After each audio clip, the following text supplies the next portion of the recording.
Welcome, everyone. In today's story, we're not just going to teach you English. We're going to change how you see it forever. This is not a lesson. It's not a grammar class. This is the real story of a boy who started with nothing. No fluent English, no confidence, no voice. But today, he works in a global company, speaks fearlessly, and inspires millions to never give up on themselves. If you've ever felt shy, nervous, or scared to speak English, if you've ever stayed silent even when you had something to say, if you've ever thought you're not good enough, this story is for you. And I promise, it will change something inside you. So stay with us till the end, because as you listen, you won't just learn how Liam mastered English. You'll learn how you can do it too. And if you're serious about your journey, subscribe to our channel right now, because every video we make is not just about English. It's about your future. Now let's begin with the story of a boy named Liam. My name is Liam, and for a long time, I was silent. Not because I had nothing to say, but because I didn't believe I had the right to say it in English. I grew up in a small town where nobody spoke English. We had one internet cafe, no English classes, and people laughed at you if you tried to speak like someone from outside. My father worked in a small garage. My mother sold bread from home. They worked harder than anyone I know, but they never had the chance to dream big. But I did. I had a dream. I wanted to become a designer, a real one, someone who could work with international companies, show ideas to the world, and present confidently in English.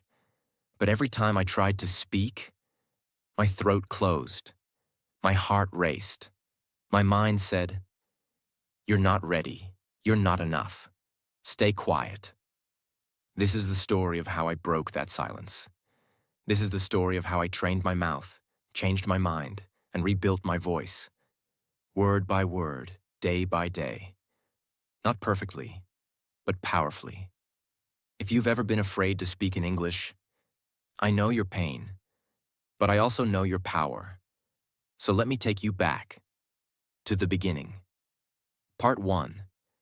I stayed silent because I was scared. It started in school. I was 15.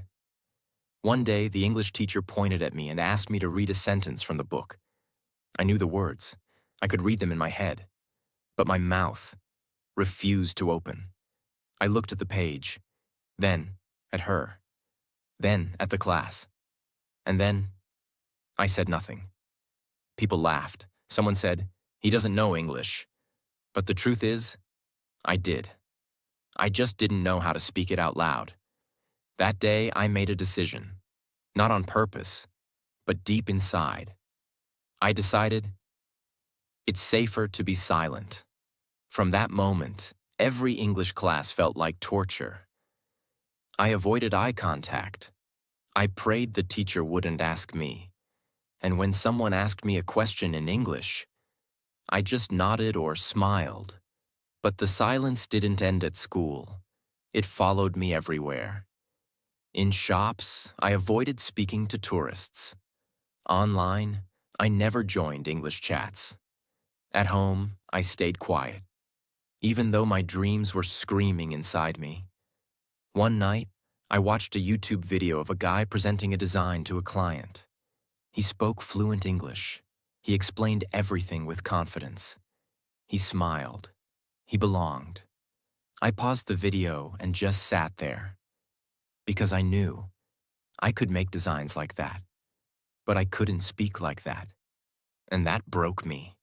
At 17, I applied for a remote internship. They liked my design portfolio. They invited me to a Zoom interview. In English. I said yes. But inside, I was shaking. When the call began, the interviewer said, "Hi, Liam, how are you today?" Simple line, but I froze. I tried to speak, but the words didn't come. I smiled awkwardly, then said in broken English, I, I fine, thank you. My voice cracked. My chest was tight. He was kind. He continued the interview. But I already knew the job was gone. Not because I wasn't talented, but because my silence spoke louder than I did. People think not speaking English means you're not smart. But that's not true. I had ideas. I had dreams. I just didn't have a voice. And it wasn't because I didn't learn. It was because I didn't practice speaking. I had studied vocabulary. I had watched videos. But I never trained my mouth. I never practiced out loud. I never felt safe to speak. So I stayed silent. Not because I wanted to, but because fear had become my language. After that Zoom interview, I didn't leave my room for hours. I turned off my phone. I closed my laptop. I didn't even cry. I just stared at the wall. Empty. I kept hearing that moment over and over in my head. Hi, Liam. How are you today? And then, the silence. That one question destroyed months of work, hours of effort, and all the hope I had. And the worst part? I understood everything he said. I understood every sentence, every word, but I still couldn't reply. I had the English inside me, but I had locked it away, deep inside. And I didn't know how to open that lock. The lock wasn't language, it was fear. People say, learn vocabulary. People say, watch English movies. People say, use this app, that website, this course. I did all of that. I had lists of vocabulary. I watched hours of videos. I followed Instagram pages. I knew the words. I just couldn't use them when it mattered. Why? Because I never trained my mouth. Because I never trained my courage. I was the guy who got the answers right on paper, but failed in conversation. I could write an email, but I couldn't say hello without sweating. I could understand a podcast, but I couldn't speak even one clear sentence out loud. I had built an English brain, but I had never built an English mouth. And so I kept locking it all away. Every time I wanted to speak, I stopped myself. I'd say, not now. I'd say, tomorrow. I'd say, I'll practice later. But later never came, because fear grows in silence. And every time I stayed silent, the lock became stronger. What if I make a mistake? What if they laugh? What if I sound stupid? What if I forget the word? What if I freeze again? I said, what if, so many times, that I forgot to say anything real. I was living inside my brain, not my mouth. I was playing fake conversations in my head, but saying nothing in the real world. It was around midnight. Everyone at home was asleep. I was lying in bed, staring at the ceiling. I felt heavy, tired, frustrated, angry, but mostly ashamed. Ashamed that I had all these dreams, and I was doing nothing about them. Ashamed that I was letting fear decide my life. And then something happened. I got up, slowly. I walked to the mirror in the hallway. It was dark, but I could see my reflection. I looked at myself, really looked. My eyes were tired, my shoulders were down. I looked like someone who had given up. And then, without planning, I said one sentence out loud. I want to speak English. That was it. No fancy words, no long lines, just that one sentence. And when I heard my own voice, I felt something break, something shift, because for the first time, I had spoken not to impress someone, not to answer a question, not to pass a test. I had spoken for me. I know it doesn't sound dramatic. I didn't give a speech. I didn't sing a song. I just said one sentence in the mirror. But that sentence was a key. It didn't open the door fully. But it made me believe. Maybe the lock isn't as strong as I thought. I used to think fear meant I wasn't ready. But now I know. Fear is just a sign that something matters. And English mattered to me. Not for grades, not for likes, but for freedom. So I made a promise that night. Every night, I will say at least one sentence in English, even if I whisper, even if I stutter, even if I forget the words. One sentence, one voice, one chance to get stronger. No one saw me. No one clapped. No one congratulated me. But I knew. Something had begun. The silence was still there. But now, so was the sound of my voice. Part 2. The sentence that set me free. After I said that first sentence in the mirror, I want to speak English. I didn't sleep much that night. Not because I was scared, but because for the first time in years, I felt a spark. It was small, quiet, but it was there. Hope. And I kept hearing my own voice in my head. It wasn't perfect. It wasn't fluent. But it was mine. The next morning, I woke up earlier than usual. The house was still quiet. And instead of grabbing my phone, I walked back to the mirror. I looked at myself. Same face, same eyes. But something felt different. I stood there. And this time, I didn't wait for motivation. I just opened my mouth and said, "My name is Liam. I am learning English one day. I will speak fluently." 3 sentences, simple, short, but they shook something inside me. From that day, I started speaking one new sentence every morning.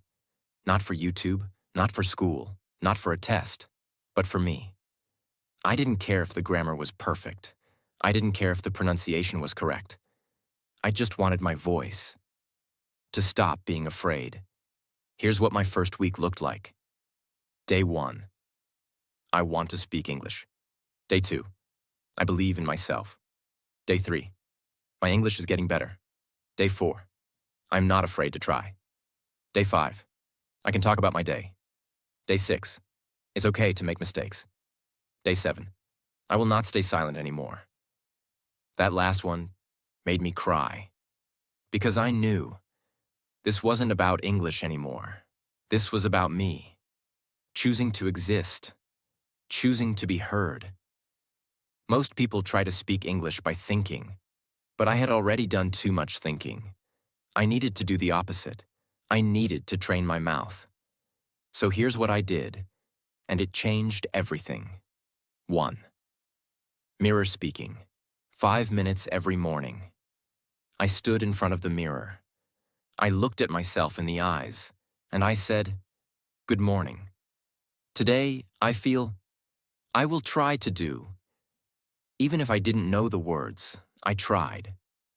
Even if I messed up, I smiled. And if I didn't know how to say something, I would speak in broken English, because broken English is better than perfect silence. Record and replay my voice.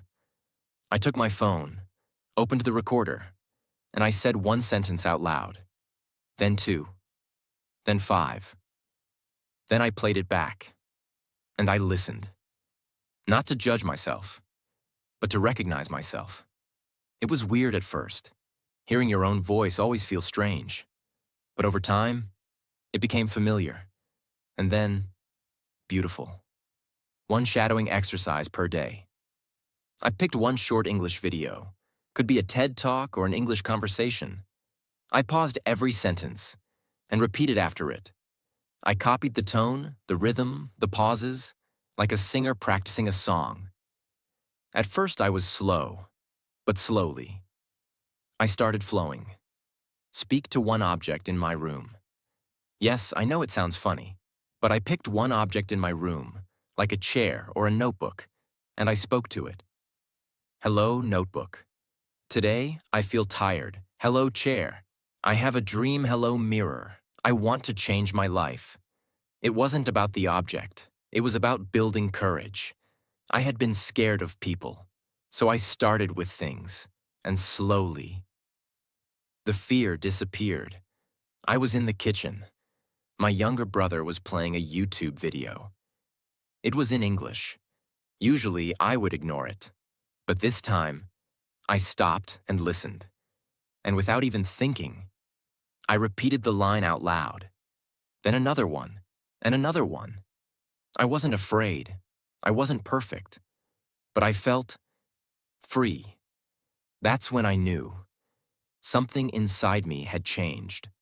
Speaking English has nothing to do with being smart. It has nothing to do with your grammar test. It has everything to do with courage. And courage is a muscle.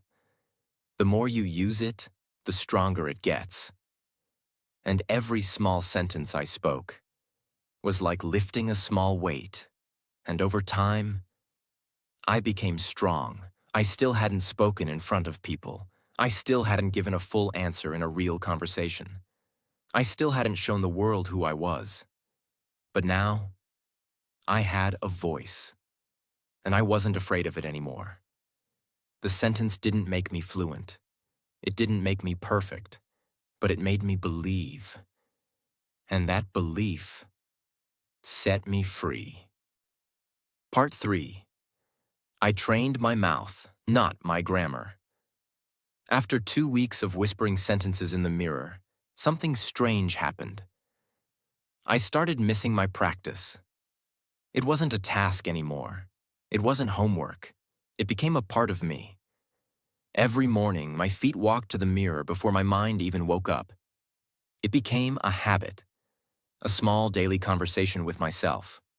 In English. I still wasn't fluent. I still made mistakes. I still stuttered sometimes. But I could feel something changing. Not outside, but inside. The shift. Most of my life, I studied English like a subject.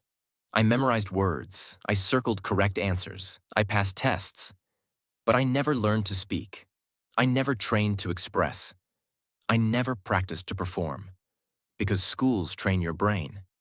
But no one trains your mouth. I realized something powerful. Speaking is not knowledge. Speaking is muscle memory, just like athletes train their legs, just like singers train their vocal cords. If you want to speak English, you must train your mouth. I knew all the grammar rules. Past perfect, present continuous, modals, tenses, conditional. But none of those helped me when my voice shook in public. Because my problem wasn't grammar, it was fear.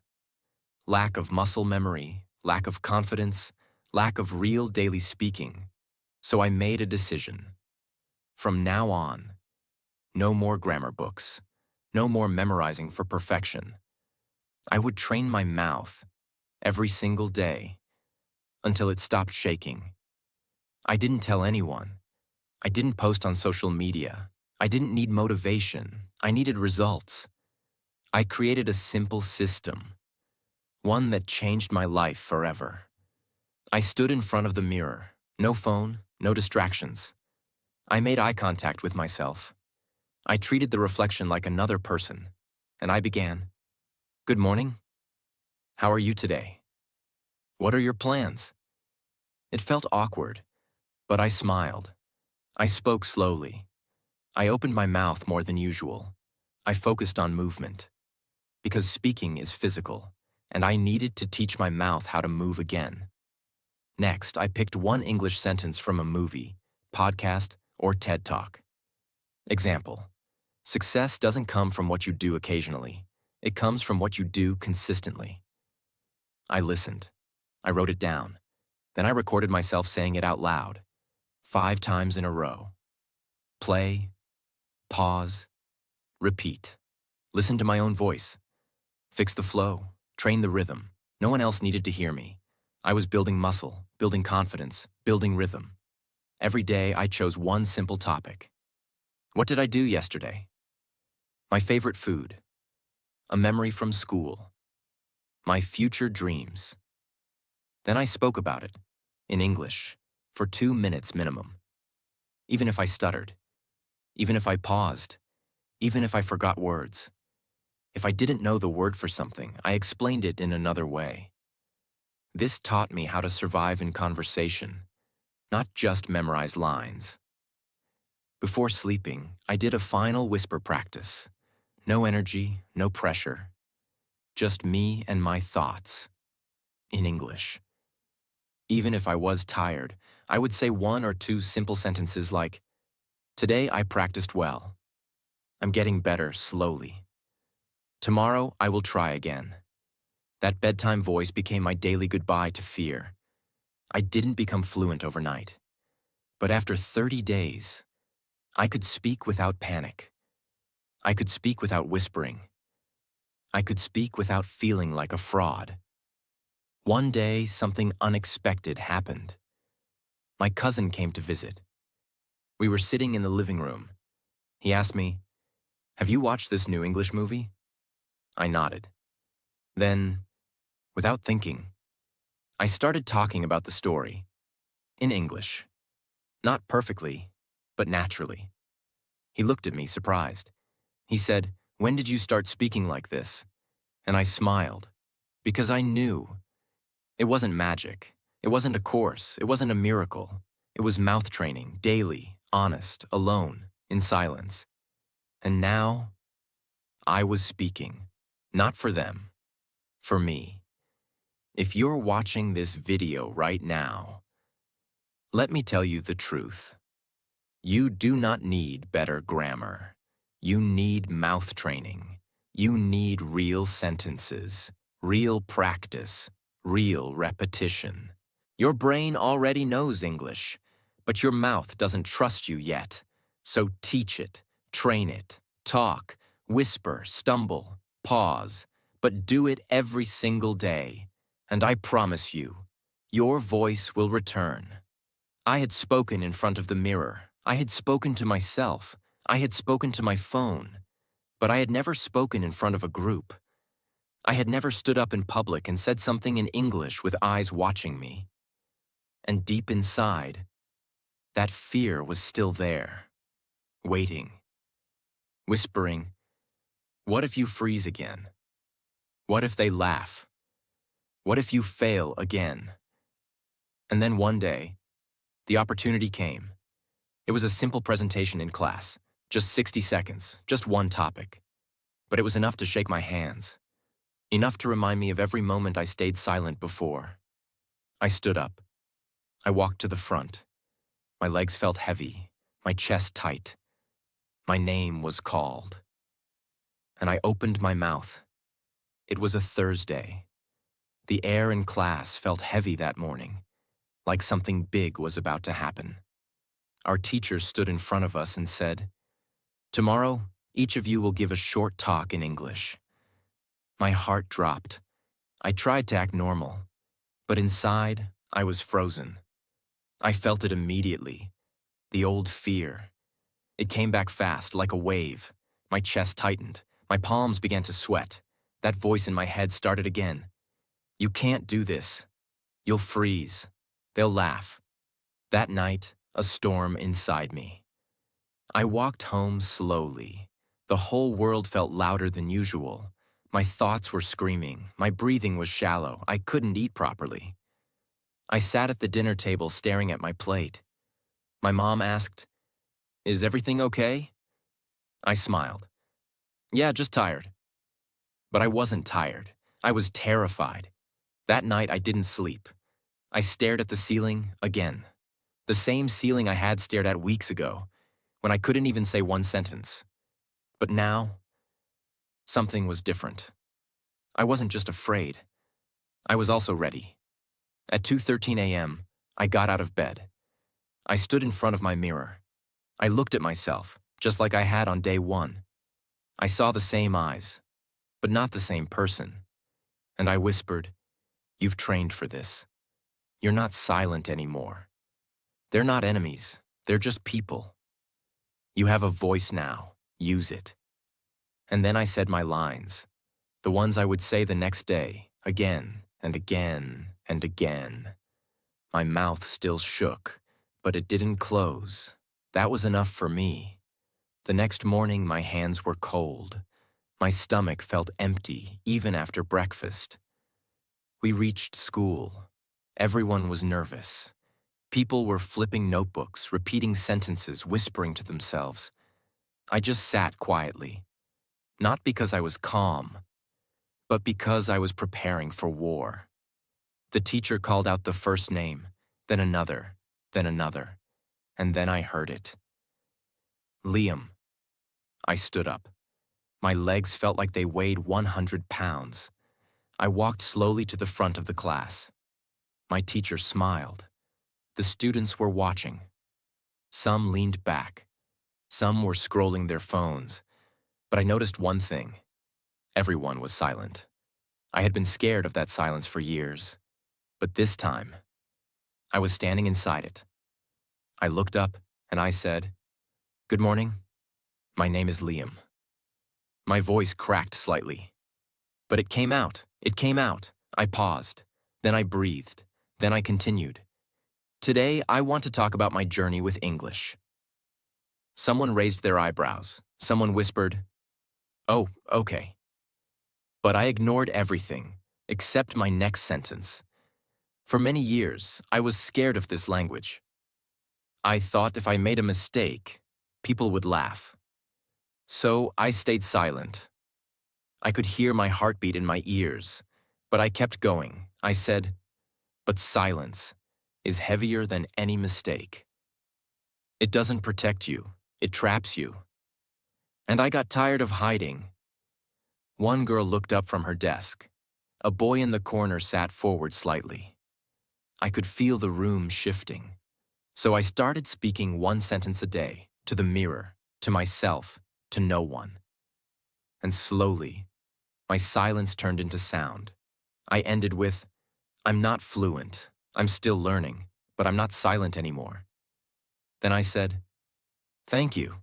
And I looked up. No one laughed. No one whispered. No one smirked. For about 4 seconds, there was just silence. And then, someone clapped. Then another. Then the entire class clapped.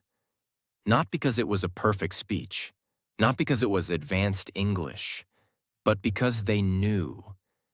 This was real. This was brave. This was human. My hands were still shaking. But inside, I felt something new. I didn't feel small. I didn't feel ashamed. I didn't feel like the boy who froze on Zoom. I felt free. Speaking English isn't about sounding perfect. It's about showing up, even when your voice shakes, even when your mouth forgets, even when fear is screaming inside. And when you do that, even the world stops to listen. That one speech changed everything, but it didn't complete me. I still didn't speak in public often. I still avoided long conversations. I still panicked sometimes when native speakers spoke too fast. This was not the finish line. This was the gate. And now, I had to walk through it. Because there was one final fear left. Can I speak English in real life? With strangers? In meetings? On calls? Under pressure? In a job interview? That's where I was heading next. Part 4. I don't study English anymore. I live it. After my classroom speech, something shifted. It wasn't the way people looked at me. It wasn't their applause. It wasn't the praise from the teacher. It was something deeper, something I never expected. I had finally heard my own voice. For years, I lived in my head. I had dreams, ideas, questions, opinions, but I never let them out. Because I thought my English had to be perfect first. But that speech taught me something powerful. You don't need perfect English to be heard. You need real courage to be real. But after that day, I faced a new challenge. A bigger one. Could I speak outside the classroom? Could I speak when no one was guiding me? No one was expecting a presentation? No one was waiting for a speech? Could I speak in life? This question haunted me. Because school was safe. School had structure. School had silence and rules, but life was chaos, fast, unpredictable, real. And real is where English learners break. I didn't want to break. I wanted to grow. So I made a new promise to myself. From now on, I will not study English. I will live it. It happened when I was walking alone near the bus station. A tourist, probably from the UK, looked lost. He was holding his phone, scanning the street. He looked around and asked in English, "Hey, do you know where the Central Market is?" I froze. Not because I didn't understand. I understood every word. But my brain hesitated. This was not a school question. This was not a safe mirror exercise. This was real life. And real life doesn't give you time to think twice. He repeated, "The market?" And in that moment, for the first time, I decided to act, not overthink. I said, "Yes, just go straight, then second left." My words were slow, broken, simple, but they came out. He smiled. "Perfect. Thanks a lot, man," and walked away. He didn't correct my grammar. He didn't laugh. He didn't wait for me to sound like a native speaker. He just listened, responded, moved on. I stood there, frozen. But this time, not from fear, from pride. I had just spoken English in real life, to a stranger, and the world didn't explode. I didn't die. Nothing bad happened. In fact, something good happened. For the first time ever, I felt useful. In English. That was the beginning of everything. After that, I didn't stop. I wanted more of these moments, more of these small, real-world victories. So I created something called the Real English Challenge. I told myself, every day, I will find one real-world moment to use English, no matter how small, not with friends, not with classmates, but with real people. At first, it was terrifying, but I knew if I didn't use it, I would lose it. So I started small. Day 1, coffee shop. I went to a small cafe in the city where staff spoke a little English. I waited in line. My heart was beating. When my turn came, I looked the barista in the eye and said, "Can I get one cold coffee? And one sandwich, please." It wasn't fancy. It wasn't fast. But I said it. He replied, "Sure. Anything else?" I shook my head, smiled, and said, "No, that's all." It was done. I took my food, sat down, and looked at the receipt. Not because I wanted to check the price, but because I wanted to remember this moment. I had just made my first order, in English, all by myself. Day 2. Voice note to a friend. I had a friend online from Spain. We both were learning English. Usually we texted. But I challenged myself. Today, I would send a voice note in English. It took me 5 tries to record one sentence. My hand was shaking when I pressed send, but I did it. She replied with a voice note too. And that was the beginning of our real English conversations. Not fake ones, not textbook ones. Real friendship, real mistakes, real growth. Day 5. Talking to myself in public. Yes, it sounds weird, but I started walking in the street and pretending I was on a phone call. In English. I'd say things like, "Yeah, I'll be there in 20 minutes. I just had a coffee. Weather is nice today." "Oh, really? That's great. Tell me more." No one paid attention, but I knew what I was doing. I was breaking the fear of speaking in public. And slowly, my voice became natural, comfortable, normal. Day 12. Tourist translation. A group of travelers were struggling to understand the bus schedule. I saw them asking someone, but no one helped. I walked up and I said, "Do you need help?" One of them said, "Yes, we're trying to get to the museum." I explained the bus number, the stop, and how long it would take. They smiled, thanked me, and said, "Your English is really good." I almost cried, because no one had ever said that to me before. But more than that, I didn't care if it was good. It worked, it connected, it helped. And that's what I really wanted. I was no longer studying English like a subject. I was using it to help people, communicate, make friends, express opinions, ask questions, order food, laugh, live. That's when I realized fluency isn't about big words. It's about comfort in your voice. And that comfort only comes through action, not theory. One day I was brushing my teeth, and I noticed something strange. My thoughts were in English. Simple ones, like, I should buy toothpaste. I hope the store is still open. Don't forget your phone. But they weren't in my native language anymore. I was living inside English, not just learning from outside. That moment changed everything. Because now I wasn't speaking English to impress someone. I wasn't speaking to pass a test. I was speaking because this was who I had become. Everything was getting better. My confidence was growing. I was no longer scared of English conversations. But then, one email changed everything. It was an opportunity to apply for a remote internship with a global design company. They needed someone who could present designs, work with an international team, and communicate in English daily. I had the skills. But the interview? It was going to be on video, in English. And suddenly, the fear returned.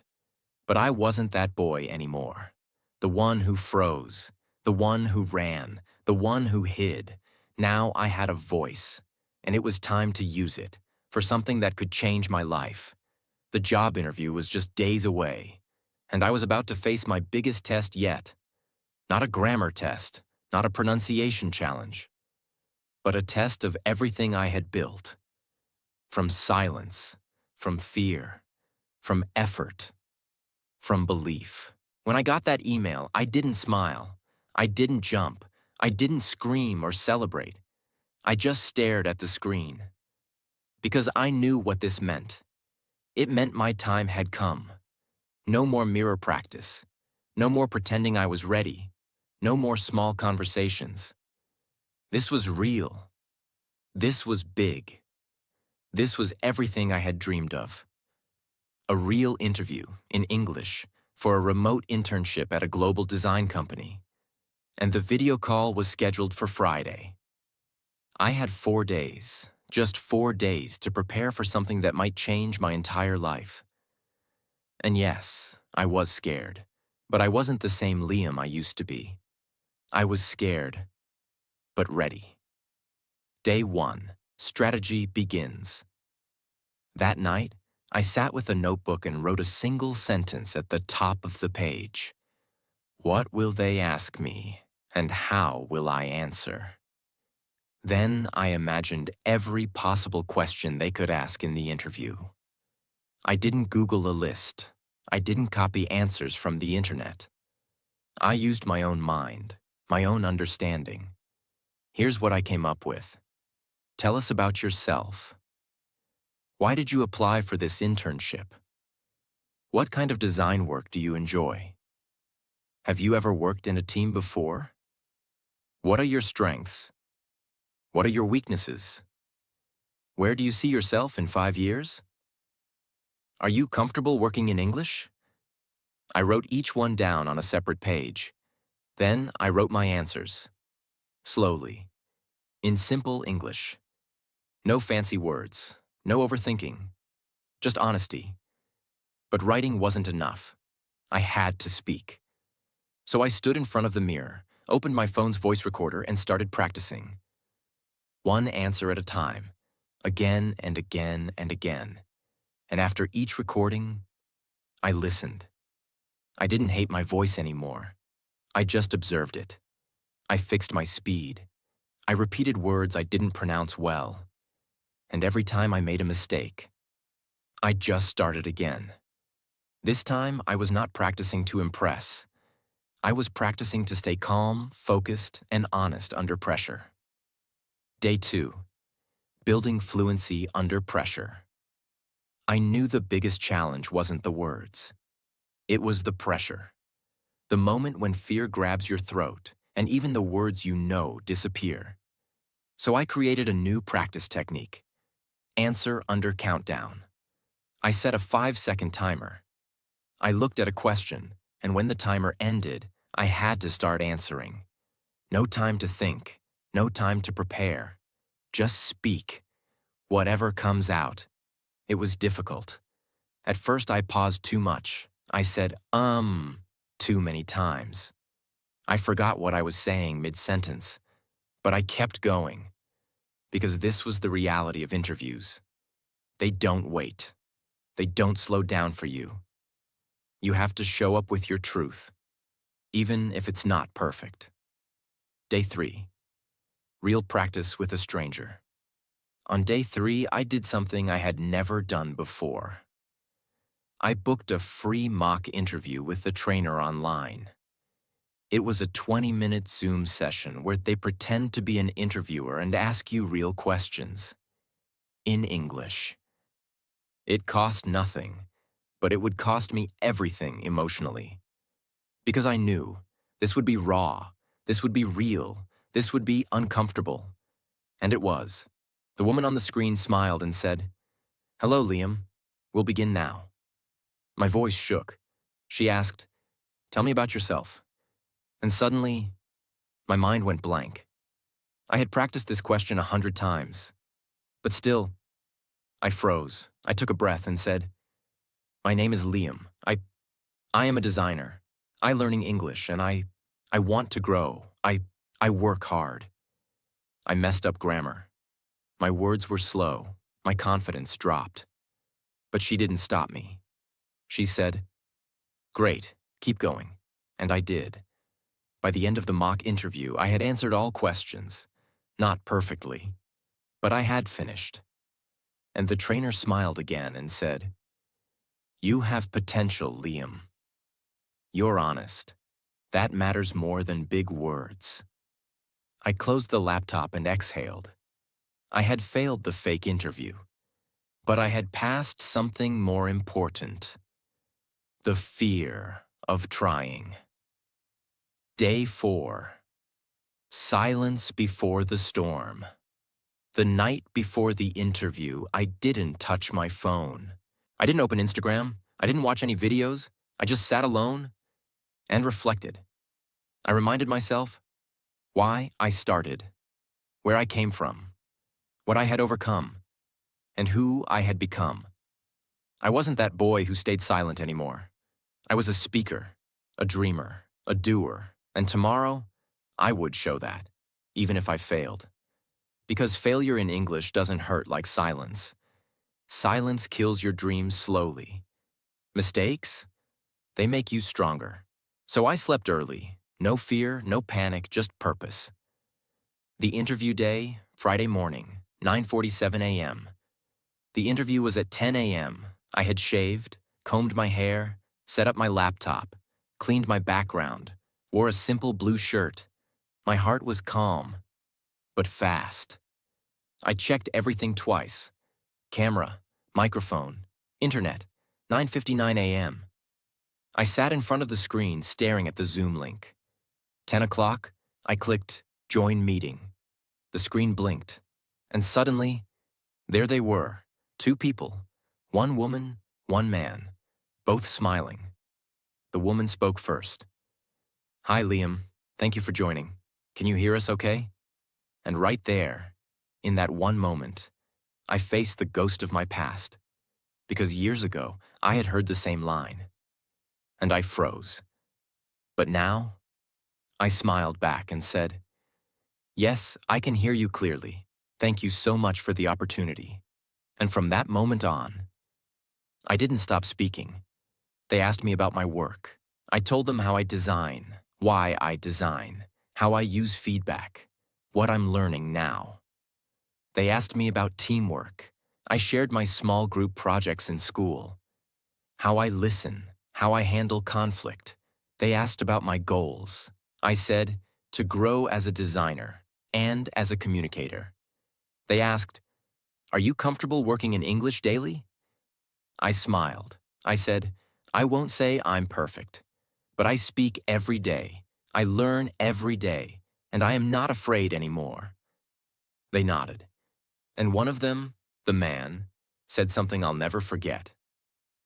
Liam, your English is not perfect, but your honesty, your energy, and your growth mindset, that's rare. Thank you. They ended the interview with warm smiles.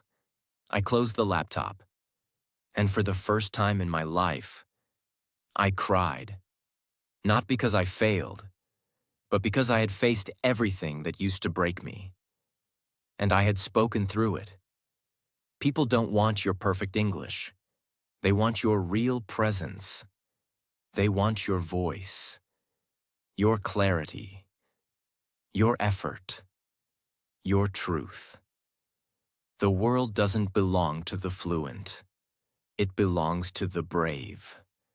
And that day, I had finally become both. I didn't open the email right away. After the interview, I waited, not for a reply, but for silence to return, because I was used to rejection. I had lived with it before, and if they said no, I would still be proud, because this time I had shown up, spoken up, and stayed present, fully, in English. But then, 3 days later, I opened my inbox. The subject line said, "Congratulations, Liam.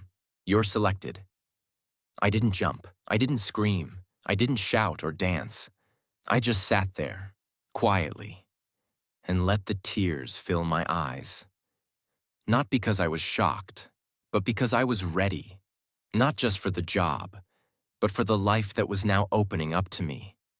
It was a Monday morning. My first meeting was scheduled at 10 a.m. with 5 other team members across the world.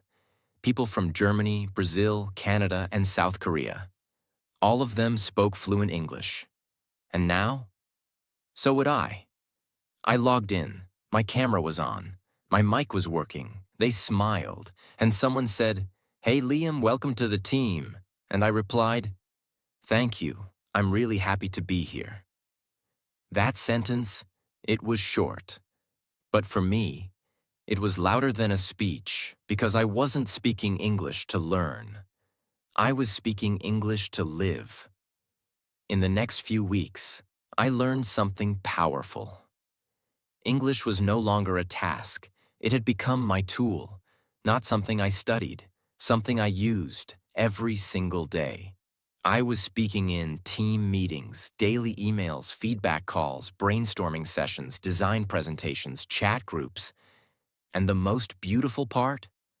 I was not perfect, and no one expected me to be. In fact, my boss once told me, "Liam, your English is clear and human." That's more important than being advanced, and that sentence gave me more strength than any textbook ever could. There were moments, little ones, that told me I had finally crossed over. Like when I was leading a project presentation, and someone interrupted me to ask a question. In the past, that would have scared me. But now? I smiled, nodded, and said, "Sure, let me explain that part again." I didn't panic. I didn't freeze. I just spoke. There was another moment. One of my teammates messaged me privately and said, "Your feedback in the meeting really helped." You explained it very clearly. I reread that message 3 times. Because I remembered a time when I couldn't even say, "I need help." Now I was helping others. In English. That's when I realized I hadn't just learned to speak. I had become someone new. Before, I used to think in my native language, translate it in my head, then speak in English. But slowly, without even noticing, that stopped.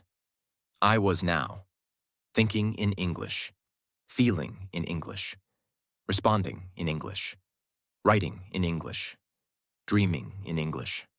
Not perfectly, but naturally. And I didn't force it. I just lived it. Because when you use a language daily, not for school, but for life, your brain adapts.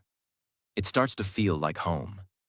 And for the first time, English felt like home. I wasn't learning anymore. I was living. I started watching documentaries in English, not for practice, but for joy. I read blog posts and books without checking the dictionary every second. I commented on international forums. I joined global communities. I was speaking with designers in other countries, making friends, having inside jokes, sharing feedback, giving opinions, all in English. And not once did I say, "Sorry for my English," because I had nothing to be sorry for. This was my voice now. This was my language too. I had earned it, and I was using it, proudly. Something deeper, something more powerful than fluency, a sense of identity. I was no longer the boy who stayed quiet in class, or the one who avoided eye contact in English shops, or the one who smiled and nodded without saying a word. Now, I was confident, I was trusted, I was respected. Because of my voice, because of my journey, because of my story, and even though I still made mistakes, they didn't define me. My courage did. If you're watching this video and you feel scared to speak, if you've been stuck in silence for months, years, if you think you'll never become fluent, I want to tell you the truth. You don't need magic. You don't need perfection. You don't need to become someone else. You just need to start. Speak one sentence today. Whisper it if you have to. Say it to yourself. Say it in front of a mirror. Record it. Repeat it. But say it. Because every time you speak, you are telling the world, I am not invisible. I have a voice. I am becoming. I had come a long way. From a small town with no English teachers, no role models, no one to correct me, to a global design internship, meetings, projects, recognition. And for the first time in my life, I was not just speaking English, I was living in it. But one part of my journey was still unfinished. Something that had been with me since the very beginning. My father. The man who once said to me, "People like us don't need English." The man who believed that broken English meant broken pride. The man who watched me fail, fall, and disappear into my room every time I couldn't say a sentence. He didn't stop me, but he never encouraged me either. I hadn't been home for almost a year. I had been working remotely, earning in dollars, speaking daily with global teams. And now, finally, I returned. Same village, same streets, same house. But I was different. I wasn't nervous about the language anymore. But I was nervous about one thing. Would my father be proud of the person I became? Would he understand what I had fought for? Or would he still think, he just learned a language? What's the big deal? He was sitting outside, on the old wooden bench, same place he always sat. I walked up to him. He looked at me. "You look different." I smiled. "I feel different, Dad." There was silence. Not uncomfortable. Just unfamiliar. He looked away. Then, with his eyes still on the ground, he said, "I saw your interview clip. The one your company posted." My heart skipped a beat. "You saw that?" He nodded slowly. "You were speaking, all in English, confident, calm, like one of them." I waited. I didn't know what would come next. And then he said, "I was wrong." I looked at him, not sure what he meant. I thought English was just a foreign language, a show-off skill, a waste of time. He paused. "But I saw something else. I saw the world listening to you. I saw respect in their eyes. I saw pride." He finally turned and looked at me. And I felt proud, too. I felt my chest tighten. This was the moment I had dreamed of. Not applause, not certificates, not promotions. Just this. My father sitting on a wooden bench saying, "I'm proud of you." That night I sat alone in my room. I opened my old notebook, the one where I wrote my first English sentence. My name is Liam. I want to speak English. I touched those words like they were ancient magic. Because they were. That one sentence had changed my life. That one dream had led me here. My life today. Today, I work full-time for a global design firm based in Amsterdam. I manage international teams. I lead client meetings. I give presentations. I write reports. I speak on podcasts, all in English. My salary is $5,200 per month. I send money home. I help my sister pay for college. I built a new room for my parents. But more than money, I brought something home that we never had before. Hope. I used to think the victory was fluency, but now I know. The real victory is courage, consistency, confidence. Not fancy words, not perfect grammar, but the willingness to speak when your voice shakes. That's what changes lives. That's what changed mine. If you're still watching this video, I want you to know something very simple. It is possible. Even if you come from a small village, you have no English environment, you feel embarrassed, you make 100 mistakes, it is still possible. Because I started from zero, and I made it here. Not because I was special, but because I never gave up. Train your mouth, train your mind, train your courage. Speak even when no one is listening. Practice even when no one believes in you. Because one day, the world will listen, and your voice will matter. And on that day, you will realize you didn't just learn English, you changed your entire life. Thank you for watching. This was the true story of how I became fluent in English. Not in a school, not with magic, but with struggle, silence, and unstoppable belief. If this story helped you, if you felt something, if you see a part of yourself in me, then do one thing: subscribe. Because this channel is here to help you become what no one thought you could be. Speak English, live freely, and change your life.